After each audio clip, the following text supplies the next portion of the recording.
Come on. Hey, yo! Come on. We are back in the building and we are live. Welcome back to another episode of Do You Still Watch Wrestling? I'll be your host and presenter, Dashiki Dash. Don't do this alone. You know I'm never here alone. I'm with my boy, the one and only Kojo is in the building. Come on, what are you saying? I'm good, man. I'm hyped. We are close. Let me reach up to the mic again. We are close. It's close. We are close. We're about what? Just over a week away. Or that. So April the 7th. 6th and So 7th. Yeah. We are very, very close to WrestleMania 40. But before I get into all of that, man, we are live. So if you do manage, obviously, to hop on, come and interact with us. We're going to be discussing all things WWE. The road to WrestleMania 40 is vastly approaching. And make sure that you like, comment, and subscribe. Press that notification bell so that you don't miss out on any of our shows here. And Kojo, man, what's going on? Yeah, I'm good, man. It's been a productive week in the world of wrestling. You know what I mean? So can't complain there. Life is good. I'm enjoying Vancouver. This time, I'm not doing it from a bloody bed. So, that's always good as well. So yeah, man, I'm set, man. I'm set. All good, but all good. Love as always. We're going to be getting into it today. Like I said, we're going to be discussing all things that happened last week's SmackDown and then obviously Raw. And I knew that this was going to be a juicy one because when you messaged me, you goes, "Have you watched it?" Lad. I was like, "Yeah, man. This is." Do you know what? Obviously, we've been talking about The Rock and what's happening with the Bloodline, Cody Rhodes. We've been touching on obviously the Seth Rollins and Drew McIntyre, but with the added bonus of CM Punk, we knew that he was going to be involved some way, somehow, in it. So that was just like when I was watching Raw, I was like, yeah. Let's add to this stew. Let's add to the ingredients are piling up. So today we're going to be discussing in regards to put the wrong thing. We're going to be discussing CM Punk to be the special guest commentator at WrestleMania. I had a feeling that it would be something like this, either this or special guest referee. I've still got a couple things that I want to kind of allude to on that. The Rock, I was asking for him to get a bit physical last week. I think he heard me because he cut open Cody Rhodes, man. Blooded Cody Rhodes. And then also we're going to be discussing the women's world title fight that's going to be between Becky Lynch and Rhea Ripley. And I'm sorry, man, to all Becky Lynch fans out there, but I'm going to go in, man. I'm going to go in because that promo that she cut, I wasn't feeling it. I was not feeling it. But let's start off with CM Punk. Kojo, let me know, man. How was you feeling about his return, somewhat return, and cutting his promo? No, I enjoyed it, man. I really enjoyed it. The thing is, with CM Punk, when it comes to being on the mic, you're always going to get something that you can take away from it. There's always something you can take away from whether it was the days where you're just doing straight edge superstar to I'm straight edge and I'm better than you. Any of them, he always gives you something to take away. This one, kind of, obviously continue just talking about the people that have kind of mentioned him or not really mentioned him without mentioning, or have mentioned him without mentioning him. Name drop The Rock, Roman Reigns, obviously Seth, Drew McIntyre. I'll tell you what, that Drew McIntyre, CM Punk, Seth Rollins promo was one of the best promos I've ever heard just because it was just pure anarchy. It was man them that don't like each other who was just cussing each other out just unprovoked. Let me tell you the line that got me. Yeah. Drew McIntyre sitting on the announce table, legs crossed. And man said, from day I've been the chosen one. CM Punk said, who gave you that name? Oh my days. Bro, I was I was like, whoa, is this how they're going on, bro? And the thing about it, CM Punk, he didn't let it go. He's like, who gave you that? Who gives that name? What's his name? For guys that don't know, CM Punk, Drew McIntyre in his early times in WWE was the chosen one, chosen by, you know, the former owner Vincent Kennedy McMahon, and that was the gimmick basically. Like Drew McIntyre is the chosen one. He's going to be the next big thing, and Vince McMahon was advocating for him. And then with CM Punk with that line, killed him. I was like, oh, Drew McIntyre, but I love Drew McIntyre as well because the smile he had, like, okay, all right, is this what we did? You trying to set me up? yeah. You want to say that name? Yeah, nah, not me. Ain't gonna be me. And then Seth Rollins coming in as one. Seth Rollins and CM Punk, when they do promos, it's just gonna be back and forth. It was just good. It was just good content, man. You don't get that. Let me ask you a quick question. In the dynamics, CM Punk, Seth Rollins, they loathe each other, innit? They hate each other. Yeah. Okay.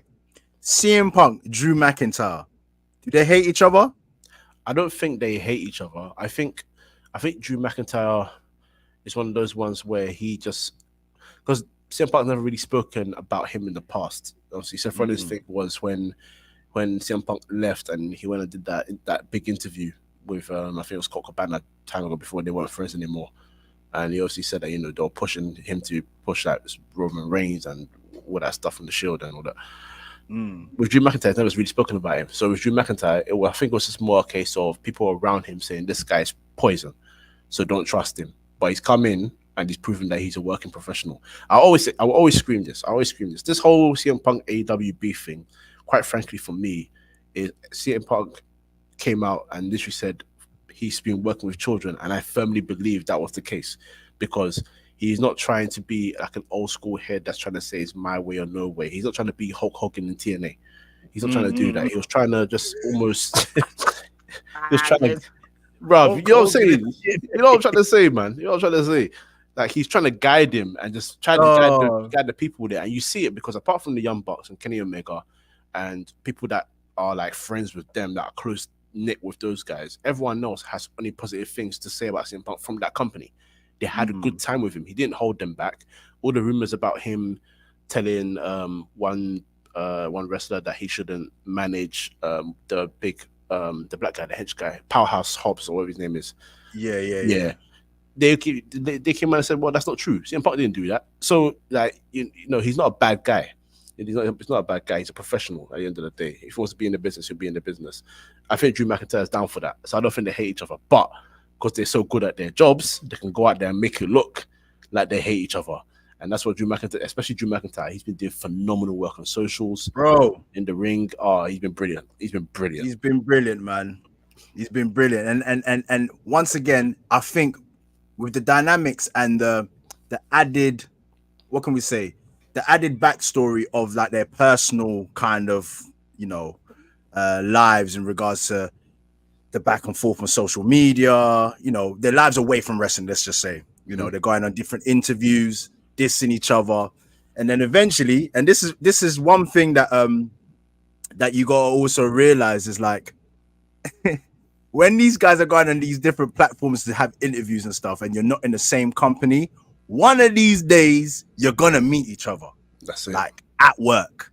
One of these days you're gonna meet each other at these conventions or whatever. So it's like a lot of the time people jump online, they be dissing each other. We're gonna buck up soon. Fact. And CM Punk, Seth Rollins, that's one rivalry that's just gonna go on and on. Even to the point where CM Punk was just like, yo, even your wife.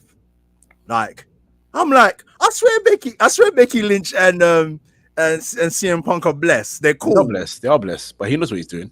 It's funny. I hate wrestling Twitter because it's always like spoilers of backstage news and whatever. But I hate that stuff because I just want to live the experience of the drama, the soap of it, of wrestling, you know, the entertainment side of it.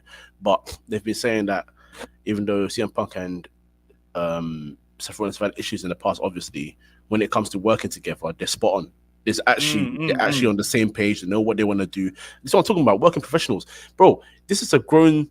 I hate to say it, but I'm an old school guy. It's a grown man business, man, and it's the same for the ladies as well. They can be animosity, but you're out there to perform and entertain. Yeah. It's business first and do your job, man. And at the end of the day, if you want to succeed in this business, you're gonna have to learn to work with people that you don't like.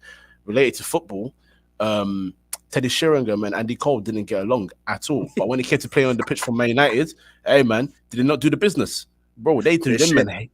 They share things though. Anyway, let's not get into that. No comment. No But regardless, comment.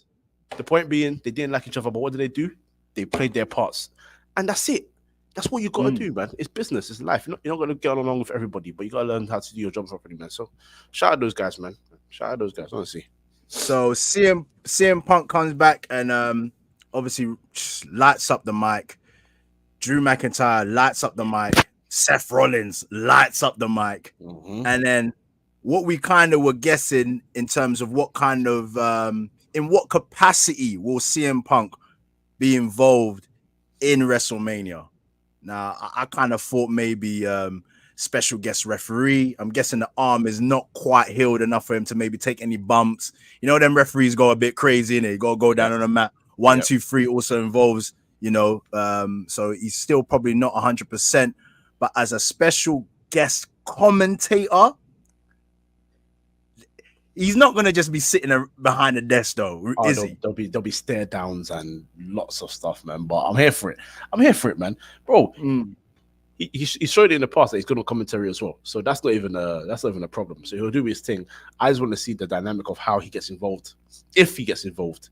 Even it could be literally he commentates and nothing happens. You have a great match between Drew McIntyre and Seth Rollins because you're gonna have a great match between those two. You know what I'm saying? So, boy, do you want me to put my creative hat on for 1 second? Go for it. Go for it. All right.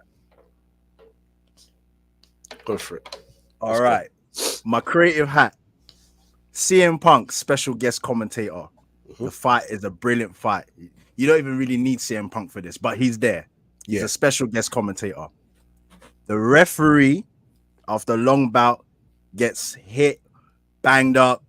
He's left rendered unconscious, whatever. They need a referee in the ring. CM Punk becomes special guest referee on the night.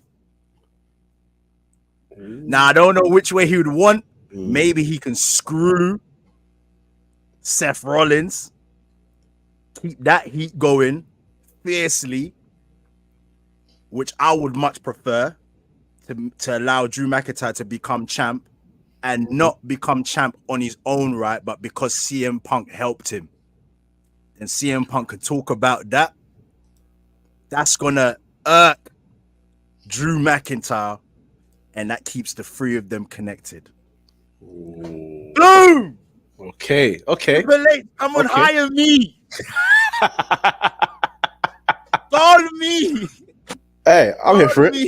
I'm here for it. TKO, call me. That's how I'd want to see it at. If they played it out like that, which I know they're not, but if they played it out like that, ooh. No, you see, you said they won't, but there is every chance they can. And this is the thing, like that with this creative angles, the creative angles that we've seen Triple H take. Truth be told, a lot of things that we've seen have been quite unexpected. Yeah, I mean, we didn't expect to see those three in the ring together. When you see CM Punk was coming back, you knew there'll be some sort of interaction somewhere, but the lengths as to where they went with it, you had no clue. You know what I'm saying? They're not predictable things. Those are very unpredictable elements there. It could happen. But you know what? You know what I'm thankful for? And we spoke about this on many occasions, that these storylines are cooking. They're allowing these storylines to marinate. We went through a period of time where we had these microwave storylines, quick fix, people beefing for a month before an event, and then it disappears. Things are festering, and this is what I love right now. So with the likes of CM Punk, Seth Rollins, Drew McIntyre, you know that this can last for another year. Yeah, it can. No, it can. It can. And the other thing about it, those 3 years, they have the ability to make it carry for a year. They easily can do it. All 3 of them can do it. CM Punk is injured. He comes back, let's say SummerSlam. Title challenge. Does he win? Who knows? Does he go to win the Royal Rumble? Seth Rollins can drop out for a bit, nurse his injuries a bit, allow CM Punk and Drew McIntyre to work. Seth Rollins comes back, interjects, it goes on again. You got elements. Hey, you got elements, man. You got elements. You got elements. And you know what I love about Triple H? Let me just before we go on, let me just say what I love about Triple H here. Have you seen on the side that he's making sure that other wrestlers are becoming noticed again, where you see them as a problem? So a bit later down the line, you can see them as world title contenders. Because I can see Big Bronson Reed out of nowhere coming and saying, "I want a challenge." He might not win, but he's a big challenger because he can compete. He competed against Gunther when he had his Intercontinental match a couple of months ago. He's just beaten the number 1 contender at WrestleMania in Sami Zayn. That's an element there. You know what I mean? You've had Chad Gable chucking people like Braun Strowman through the air, Gunther having great reactions. Bruv, the elements are there because the reason I'm saying this is because we're saying Gunther is soon in the wrestling world. Soon is 1 to 2 years time going to become a world title challenger. He's got the credibility for it. He's got the credibility, yeah. But if he's got these guys as well that are pushing him close, you're also giving him credibility. So when he loses that title, and these guys are having excellent matches for the Intercontinental title, whoever's champion, when they lose it eventually, you can say, "What's next? Go for the world title." There's elements there. Literally, he's feeding you talent after talent after talent, bro. You're not gonna believe him. You're gonna when I say this, you're not even gonna believe it, bro. Even flipping Ricochet. Look at Ricochet in the last 3 weeks. I'm seeing personality. Yeah. I'm seeing in-ring work. Yeah. I'm seeing great matches. I can see him becoming an Intercontinental champion or US champion within the next year. Doing a great job with it and then going after the world heavyweight. And look, if Roman loses the Universal, yes, there's no one else that after he holds it that has the same level of aura or level of dominance that he's gonna have or he's had. No one's gonna have that again, but that's fine because sometimes you only need that person to be once in a lifetime. Yeah. I think I'll go for it. I think I also have to take that into consideration. You're on the money with that. It's like how long does it last for? You know, nothing. All good things come to an end. You know what I mean? It's like I can't just expect Roman Reigns to just be at this height of his success forever. So there's gonna have to be a drop in order for us to maybe see the second wave of this. But yeah, you're 100% right, man. CM Punk, obviously, once again, he's going to be special guest referee at WrestleMania 40. He says there's no WrestleMania that's going to be in Philadelphia without Phil. Even that one, I was surprised that it was letting people call him because he apparently doesn't like people saying his first name. So the fact that he dropped that in the promo, I was like, oh, all right then.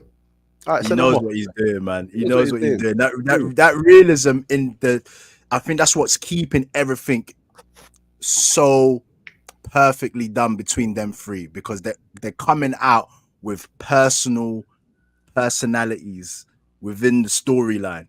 So for you to refer to even CM Punk, like as you said, that doesn't like to be called Phil, and he's referring to himself as Phil, it's just like, yo, listen, there can't be no WrestleMania without me. Like I have to be there. Facts.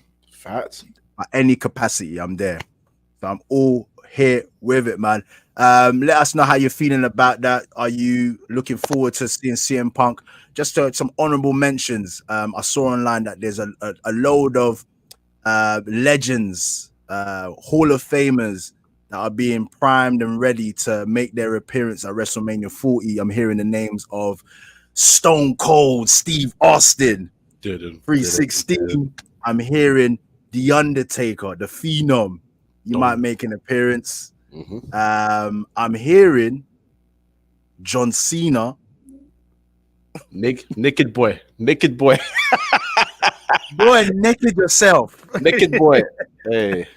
I'm hearing, now this is another one that I was like, oh my days, the immortal Hulk Hogan. Yee.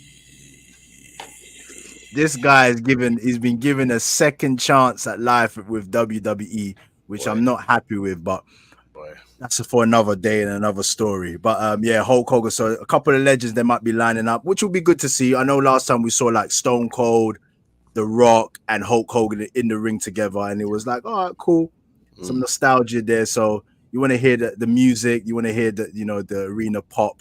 So I would look forward to that in terms of seeing the Undertaker. Who would you look forward to seeing in that list? Just your ears, yeah. If these guys have just come to do little vignettes, then I don't care.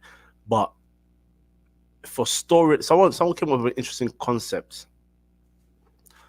There is an idea being thrown out there that Stone Cold and John Cena could have something to do with that Cody Rhodes Roman Reigns match. Yeah, I hear it, but if that's going to be done, it needs to be done properly. There's only one name that I think would make sense to interfere in this match, but it's a name that's still kind of because we don't know if he's got a future in the company or not. You know? Okay. You say the name. I've got a name. Yeah. I've got a name as well. The Beast, the Conqueror. Hear me out. Hear me out. Okay, go. Couldn't stop Roman. Has a crazy history with Roman and Paul Heyman. Has history with The Rock because he boyed off The Rock as well. He's the one person. Remember what the story was when The Rock came back?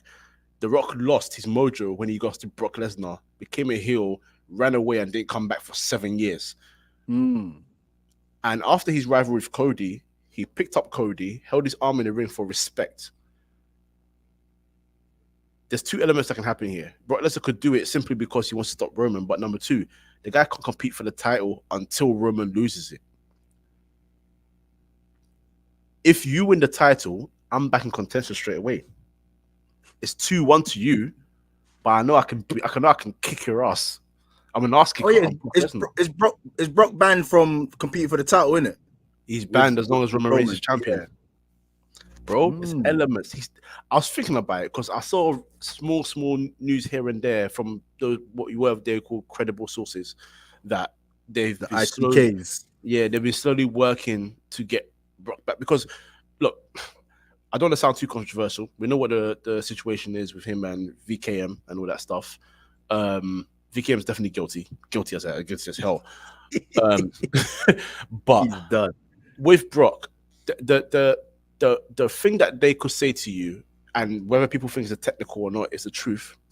Is yes, he was offered a lady by Vincent Kennedy McMahon, and yes, he did send some weird. They are weird.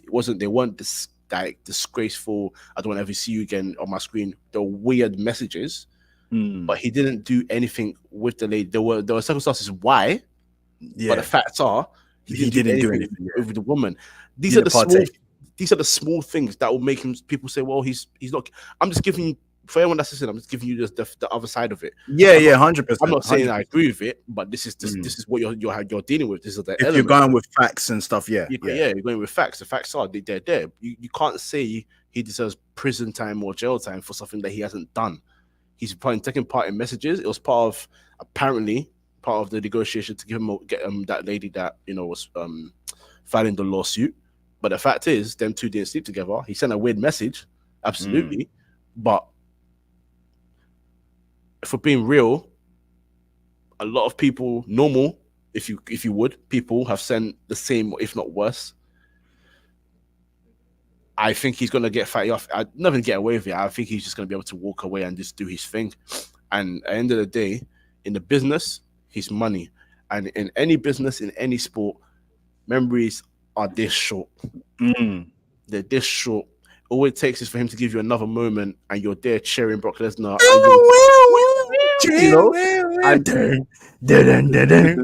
And the thing is, look, there's people in sport, in all walks of sports, different sports that have done some things that you'll be like, I don't want to see this guy again. But the fact is, they or go again. But the fact is, they get back into the sport, my guys.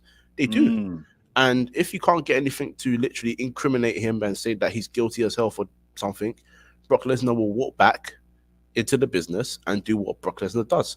And whether people like it or not, Brock Lesnar is still a money draw. When Brock Lesnar comes to the screen, people watch. So, look, TKO they're very serious. That's why they've distanced Vince and anyone else that's part of it, Laurinaitis, all those guys. Get them the hell out of here quick. So if Brock Lesnar, they see something that for Brock Lesnar in that case as well, then yeah, you won't see Brock Lesnar again. But if you see him again, it's because they've done their thorough research and they said, you know what, they've done due diligence. Fact is, he's fine to work, and that's the way the cookie crumbles, my guys. But storyline purposes, he's the one person I think makes sense. John Cena makes sense a little bit because of his history with both as well. Stone Cold, he's got history with The Rock. That one's a bit, but that's done. It's 2-1 Stone Cold anyway. He don't need to beef The Rock again. I've got the name that I'm gonna add. Go on. My name is that I'm gonna add to this that could possibly come and help. Goldust. But not as Goldust, Dusty Rhodes. I don't know if you saw it, but my man was online and he was like, F The Rock. Yeah, he did. Yeah, you know what I mean? Holding up 2 titles. So I don't know if that was representation of like, listen, like throughout my history of wrestling, I might not have got the title in WWE, but don't disrespect for the fact that we've never held titles. Because the way you like are making it seem like is like our families never held titles. We've held titles. Yeah. You know what I mean? So I don't know if that's a little bit of an angle for Dusty Rhodes to come on the socials and add his 2 pence. But obviously Mama Rhodes has been injected into the storyline. The Rock obviously alluded to Dusty Rhodes, Goldust, in terms of being the older brother. So his name's already been mentioned. Yep. And I feel like if they're gonna go down the route of like bloodline and the family and all that kind of stuff, Goldust or Dusty Rhodes, as he probably would come down as, would be perfect in terms of that last moment of, let's put it this way, probably Seth Rollins will try and help. Jey Uso will probably get involved. That might not work out. Seth might not work out. And then who will be the last person to help? Imagine if Dusty Rhodes came down. I'm thinking about it because I know he still works for AEW, doesn't he? So, but yeah, in wrestling, you just don't know where contracts are running out, and out of nowhere, boy, I know. I know that Tony Khan right now, and we mentioned AEW, but I know that Tony Khan right now he's in his feelings right now. You don't want to release a load of guys. You don't want to release Dean Ambrose. You know what I mean? Because he knows there will be money over there at TKO, WWE. Would he be on releasing Dusty Rhodes? Who knows? But that would be the one person within this storyline. If he was to come true, I'll be like, woo! Yeah. Woo! Yeah. That will be cold. Bro, bring through his wife, man. Bring through his wife, because of the small snippets I've seen of his wife in wrestling. She's got a hot mouth, She'll come and spin you on the mic. Whose wife? It's Cody's. Oh yeah. Oh yeah. You remember? She'll come and spin you, bro. I've seen small snippets of her talking on the mic, and she'll come when she's on it. She'll make you feel like you're some little ratchet punk or something, bro. She'll give you some top. But I still feel like this the bloodline rules is what's gonna get Cody Rhodes this title. I can't see it where if he goes 1-on-1 with Roman Reigns that he'll win. It has to go to bloodline rules where both teams are exposed to pretty much anything. So if the bloodline obviously put their rules and it seems like it's in their favor, it might backfire and then it favors Rhodes somehow. Yeah. But crazy. Moving on. Nice segue, because we're obviously talking about Cody Rhodes and The Rock. I called for The Rock to be a bit more active. Has he got it? Because all this talking, all this walking down the ring with the gilets, the Versace gilets, you know what I mean? Has he still got the moves? You know what I mean? How's he striking? How is the wrestling in terms of the acting part, in terms of the move sets and stuff like that? And we got to see it in abundance. Obviously, The Rock came down to the ring. you know, with the modified ring entrance, which I'm loving. I'm not too keen on the music right now because I just felt like, come on, man, Jim Johnson, give us something new. But they've kind of remixed the, if you smell what The Rock is cooking with the Hollywood theme music. I'm a big, like, when it comes to the music side, I'm a big fan because I listen that for everything. Anyway, The Rock's coming down the ring, enters the ring, says nothing.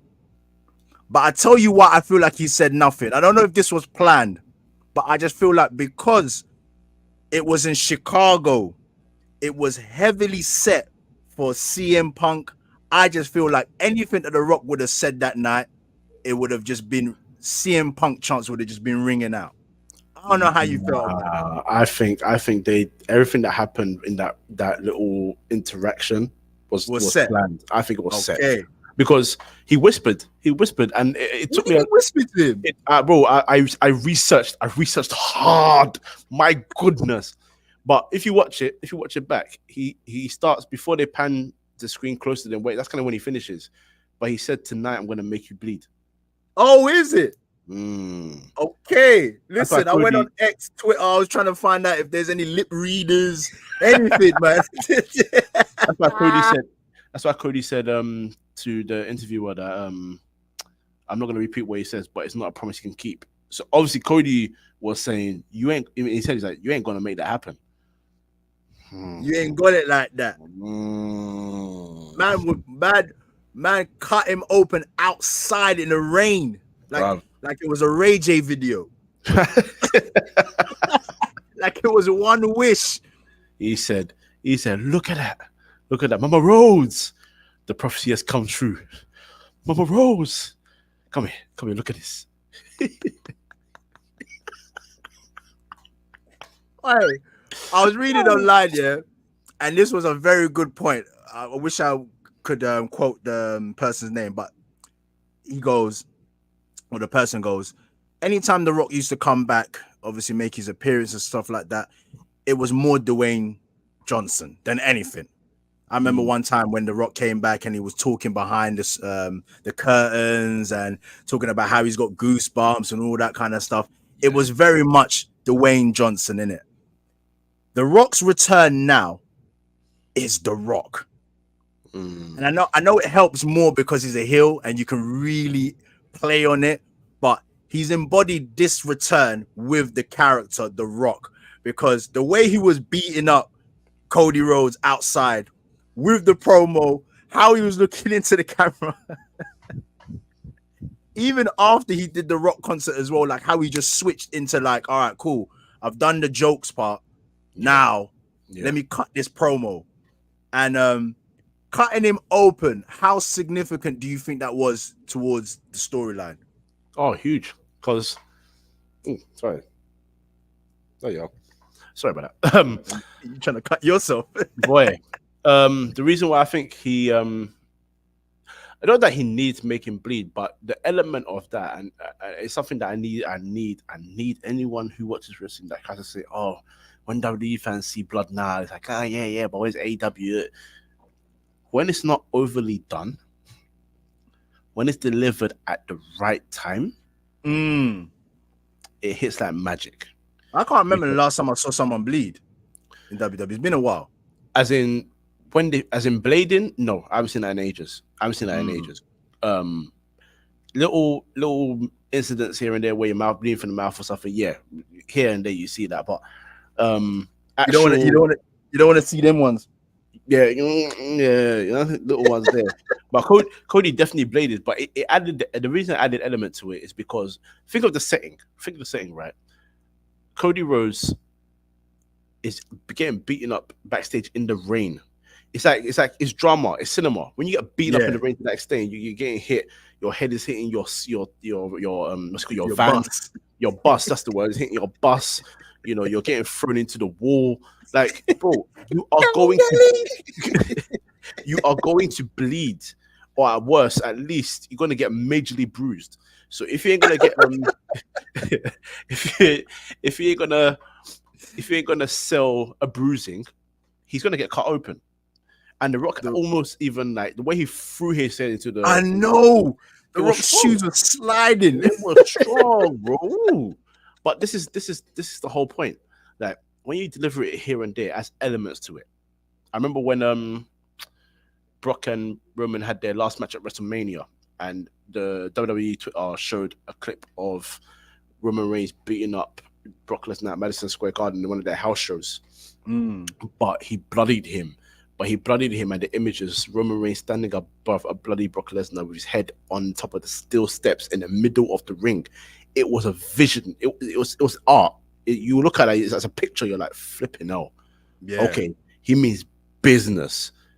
And The Rock was telling him in that, he goes, it didn't have to be this way, but you've made it this way. So I'm making a point so you understand. I promised you something tonight, and I've delivered. These are the things we asked for. It's the small details. Small details now, because everyone's still talking about the fact that he made Cody bleed. It's not a thing where, he bled. We'll see what happens and the fact that he acted on his promise. Thank you. This is the thing we want, like I keep saying this because like when I try and say I'm not trying to disrespect AEW or any other company, I'm trying not to, but you need to understand, I don't want to see Dean Ambrose, John Moxley bleeding every week. I don't need that.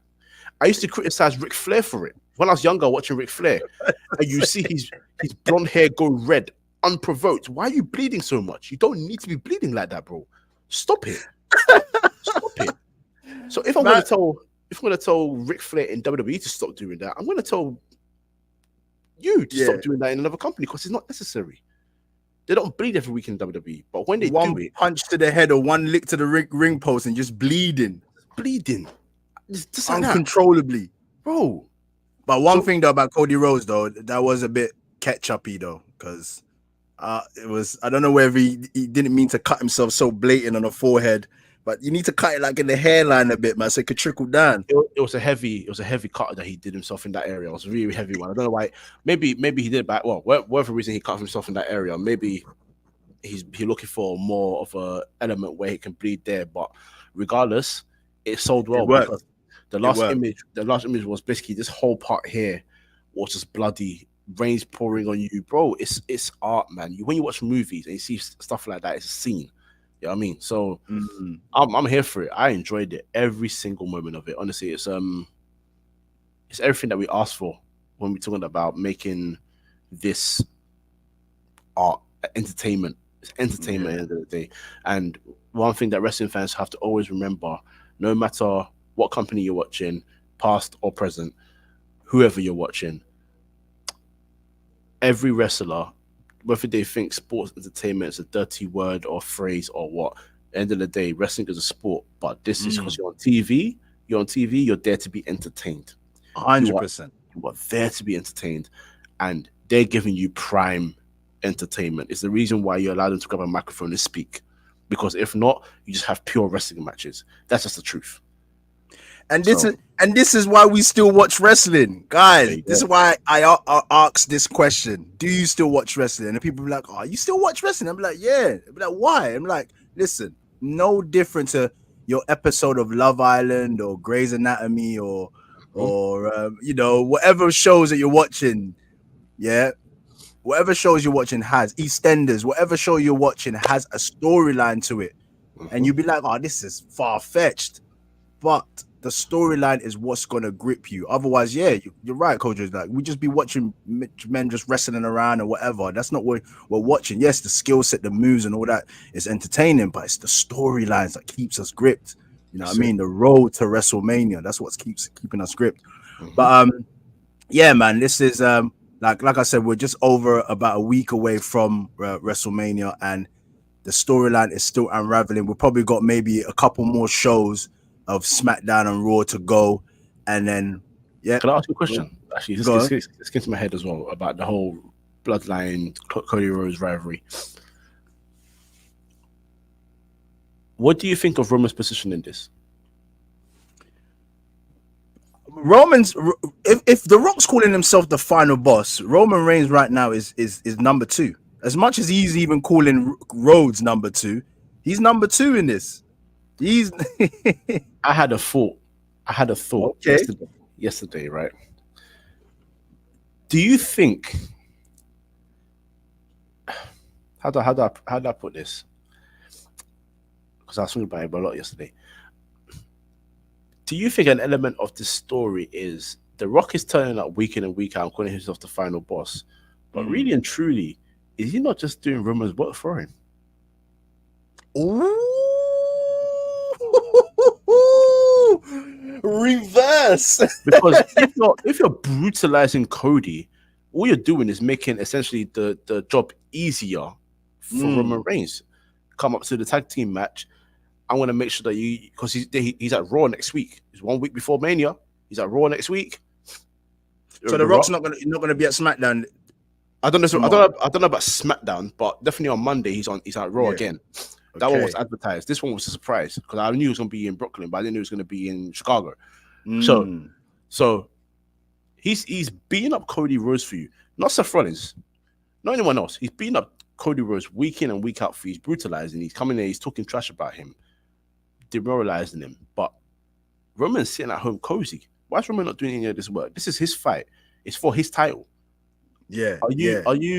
Are you allowing The Rock to call himself the final boss? Because at the end of the day, you just and know that you're the tribal chief. And the fact is, we have video evidence of The Rock standing in the ring and saying, Roman Reigns, my family, I acknowledge you as my tribal chief. Bro? Yeah. Roman, you can't do that and then call yourself the final boss. Roman might be doing something magic here, bro. He might be cooking something. Because if he loses it and The Rock tries to challenge him, he can say to The Rock, you've acknowledged me. Do what that makes Rock. Let me just be very real. Do what that makes Rock? Jey Uso.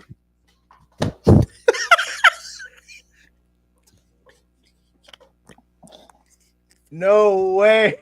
The Rock's Jey Uso.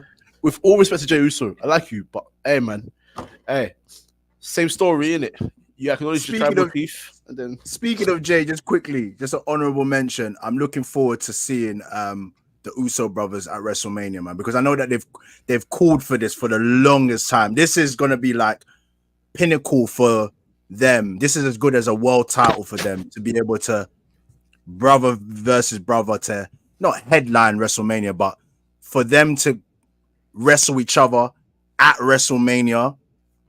Your own brother. You left me, as Jimmy said. You left me. Yeah. You went to be a tag team champion without me. Who left who? Hey, that promo was sick. Promo was sick. I'm just putting the thing out there. And actually, I don't know. Can I share an image on this? Yeah, I think go ahead, man. Okay, 1 second. Let me just this is another element. So present, isn't it? Yeah. Is it slide? No. Your computer. Upload file. All right. Okay. I'm gonna just show you one more thing. I'm too excited about this rivalry, man. Too excited. Okay. Oh no, it's not gonna let me do that like that. Okay. Share screen. Okay, let me open it and then I share it. I think that's the best way for me to do it. Okay. Okay.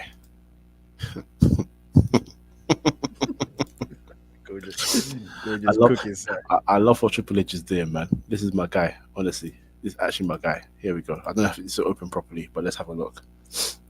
There we go. Let me see. Yeah. Can you see this? Is this the... You need to increase the size. Yeah. There we go. Zoom in right there. This is Drew McIntyre and Paul Heyman in the background, bro. And deep it, yeah. Something is cooking, man. Deep it, yeah. I'll stop sharing now. Deep it, yeah. I was thinking about it before the Rock's attack, and then actually no, during the Rock's attack. Solo and Jimmy interfere in Jay's main event match. Seth Rollins comes out. He attacks both of them. Drew McIntyre at that moment deals with him. Jay's in a match. He can't deal with anything else. Them man go backstage and attack Cody, and then the Rock appears. Seeds, seeds, seeds, seeds. They're giving you Ojo, seeds, you bro. see the way this WrestleMania, yeah, it could be a little bit far fetched, but going into this WrestleMania, the avenues of storylines, the highway of storylines, yeah, the way they're interjecting and crossing over and stuff like that is probably one of the best that's been for a very, very long time because there's so much going on. Yep. The Usos, the Seth Rollins, Drew McIntyre, CM Punk, The Rock, Roman Reigns. It's all connected somehow. It's just someone could cost someone over there, and then it costs someone over there, and someone else gets mad and be like, "No, I'm gonna go and oh man, the interferences is gonna be crazy." Bro. But my last one of this is, I just got a small feeling that The Rock might just Betrayal. I think he's gonna cost he's gonna cost Roman Reigns. He's gonna cost, and if it is the case he does, I just hope that off the back of it, the crowd or the fans eat up that rivalry. But I can only see it if Cody Rhodes wins the title.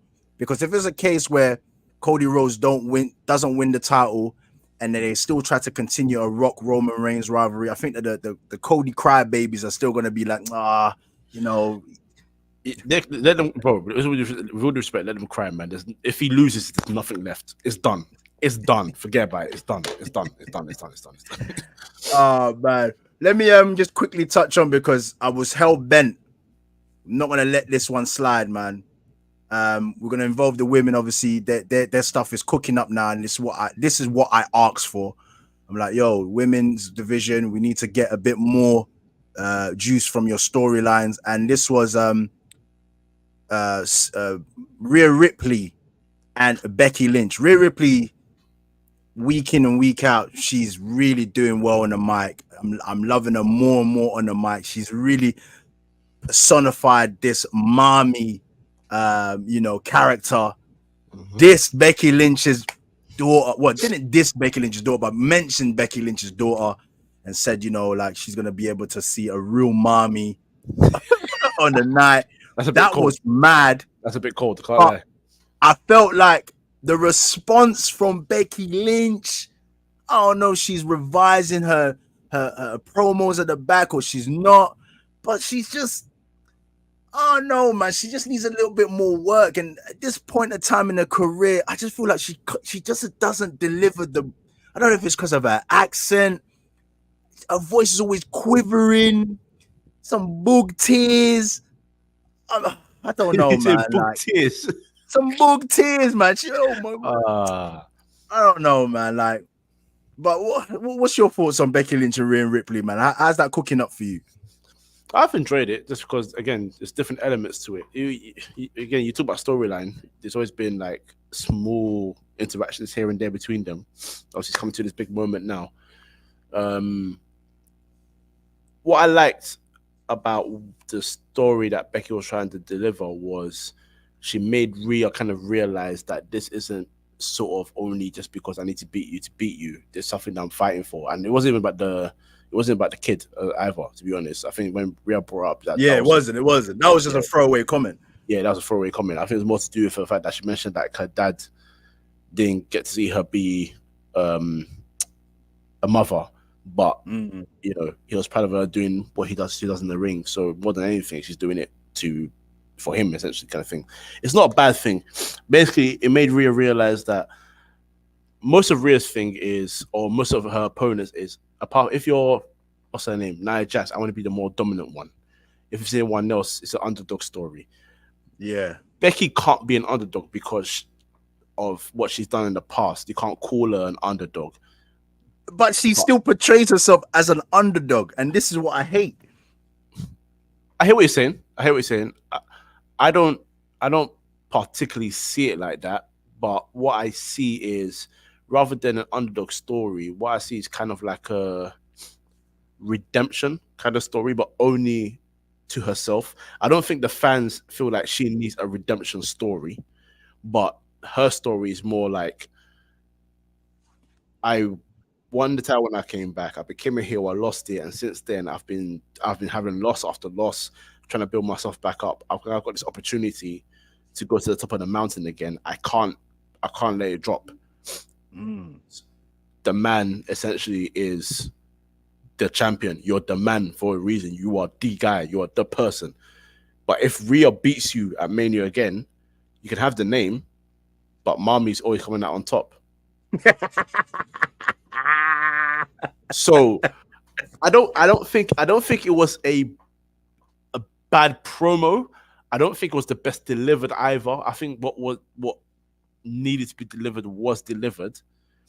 But what I will say, where I agree with you, is because we've seen her and also in the past being a lot more compelling, we would require a bit more compellingness from her, because we know how good she can be. In the ring, there's no problem. On the mic, people have their off days, but when you're this close to Mania, especially, I know you're trying to say you need the best of the best. I need you from top to bottom. And if you're not feeling that promo, then that's obviously something for her to look at and say, well, okay. Fans always go up and down on it. It is what it is. And to be fair to you, on socials, there were a lot of people that weren't really feeling that promo. So it's not just only you. So I'm not. I don't completely disagree. I'm just saying, I think the message was delivered enough. That being said, I will say this: I still want Rhea Ripley to win, but we move. Hey, can I just add? You know, one of them. Is it the house shows?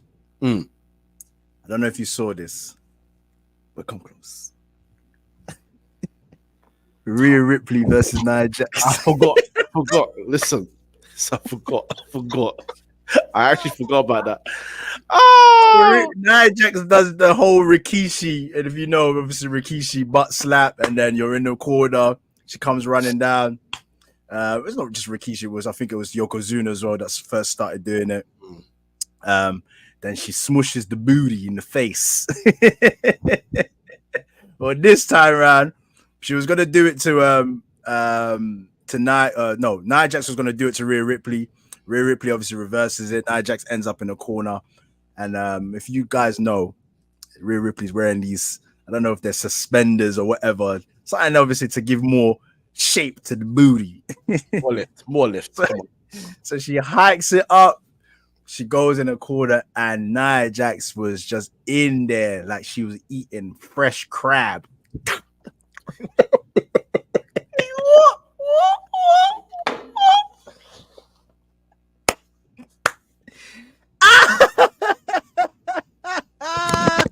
This guy does fresh crab. Oh, she was in there. Face was just mushed in the booty. I was like, you know what, man? WWE is definitely coming out of the PG era, and rightfully so, man. And I can't wait until it starts getting into the Netflix and stuff like that, because we need more of this bite and more oomph when it comes to wrestling, and bring back the days of the puppies. Where's the puppies? There could be. There's another clip where I think Shayna Baszler's involved in the match as well, and she sat in the corner and was like, "Oh yeah." I was like, "Come on, man!" And if you know why. I was like, okay. All right, man. Wrestling, but this week has been sick. Guys, as I always remind you, Fridays is SmackDown. So if you kind of want to start off with the storylines, where, like I said, just over a week away from WrestleMania, so you can start now. It's like EastEnders. If you miss out for so long, just watch 1 or 2 episodes. Do you know what? It's even brilliant nowadays. Like, if you don't watch it, because you don't even need to stay up till God knows what o'clock in the morning. You could just go on YouTube and watch the bite size. Sometimes they break down the 10 best moments. Whatever it is, you're able to catch up, man. And I'm telling you, you do not want to miss out on this storyline heading towards WrestleMania 40. So make sure that you watch SmackDown. That's tomorrow, Friday night, SmackDown. And then that moves on to Raw on a Monday. And then you just continue on like that. Any final words, Kojo? Watch SmackDown. You just don't know what's next, man. That's it. Watch SmackDown. We're 1 week away. Oh, Just over a week, just over a week away. Boy, we're in for magic, man. This might actually go down as the greatest WrestleMania of all time.